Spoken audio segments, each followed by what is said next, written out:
नमस्कार। आज हम जानेंगे दूसरे श्लोक का अर्थ। अब भगवान अर्जुन के पहले श्लोक में पूछे गए प्रश्न का उत्तर देते हैं। श्लोक दूसरा। श्री भगवान उवाच संन्यासः कर्मयोगश्च निःश्रेयस्करा उभौ तयोस्तु कर्म संन्यासात् कर्मयोगो विशिष्यते। श्लोक का अर्थ। श्री भगवान बोले, कर्म संन्यास और कर्मयोग ये दोनों ही परम कल्याण के करने वाले हैं, परंतु उन दोनों में भी कर्म संन्यास से कर्मयोग साधन में सुगम होने से श्रेष्ठ है। सम उपसर्ग का अर्थ है सम्यक प्रकार से और न्यास का अर्थ है त्याग। ऐसा पूर्ण त्याग ही संन्यास है। यहाँ मन, वाणी और शरीर द्वारा होने वाली संपूर्ण क्रियाओं में कर्तापन के अभिमान का और शरीर तथा समस्त संसार में अहंता ममता का पूर्णतया त्याग ही संन्यास शब्द का अर्थ है। गीता में संन्यास और सन्यासी शब्दों का प्रसंगानुसार विभिन्न अर्थों में प्रयोग हुआ है।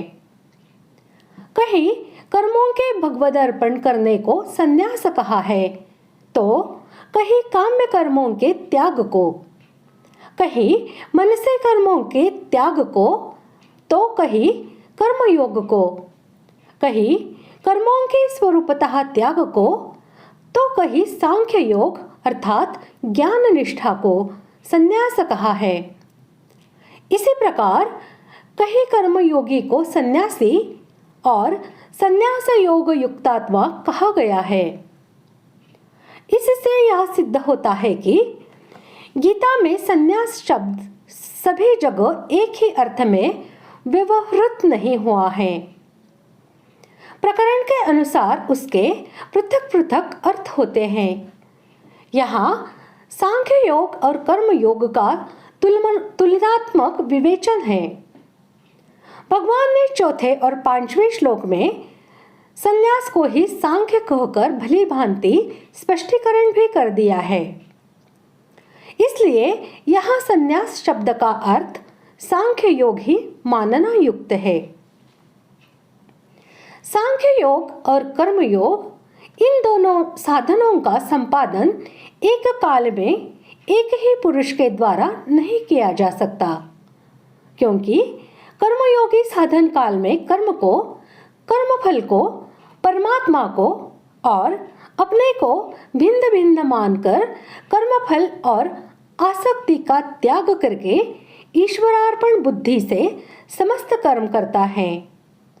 और सांख्य योगी माया से उत्पन्न संपूर्ण गुण ही गुणों में बरत रहे हैं, अथवा इंद्रियां ही इंद्रियों के अर्थों में बरत रही हैं, ऐसा समझकर मन, इंद्रिय और शरीर द्वारा होने वाली संपूर्ण क्रियाओं में कर्तापन के अभिमान से रहित होकर केवल सर्वव्यापी सच्चिदानंद घन परमात्मा के स्वरूप में अभिन्न भाव से स्थित रहता है। कर्मयोगी अपने को कर्मों का कर्ता मानता है, सांख्य योगी कर्ता नहीं मानता।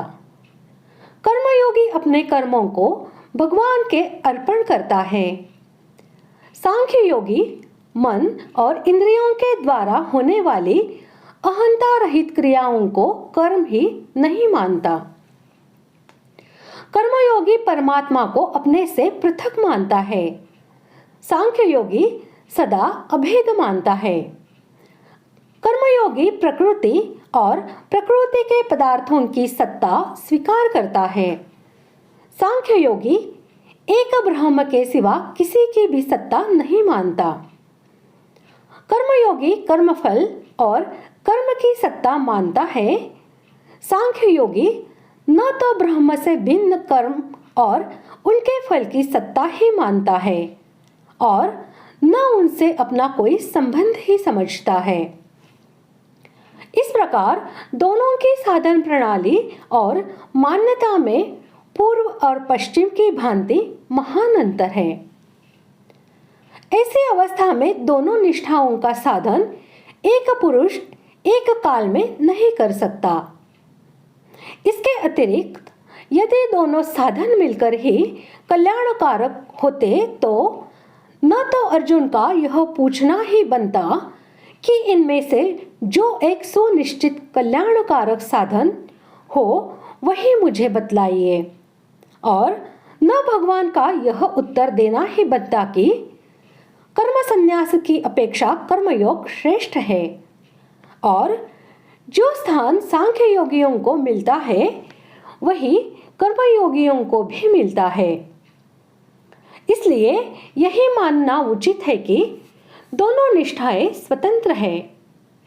यद्यपि दोनों का एक ही फल यथार्थ तत्व ज्ञान द्वारा परम कल्याण स्वरूप परमेश्वर को प्राप्त कर लेना है, तथापि अधिकारी भेद से साधन में सुगम होने के कारण अर्जुन के लिए सांख्य योग की अपेक्षा कर्मयोग ही श्रेष्ठ है। कर्मयोगी कर्म करते हुए भी सदा सन्यासी ही है। वह सुखपूर्वक अनायासी संसार बंधन से छूट जाता है। उसे शीघ्र ही परमात्मा की प्राप्ति हो जाती है।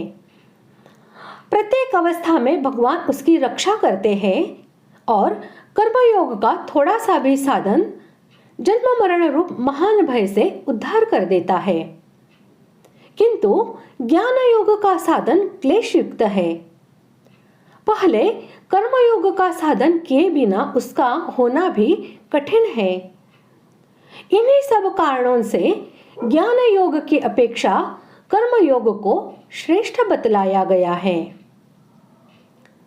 इस प्रकार आज हमने दूसरे श्लोक का अर्थ जान लिया है। अगले भाग में जानते हैं तीसरे श्लोक का अर्थ। धन्यवाद।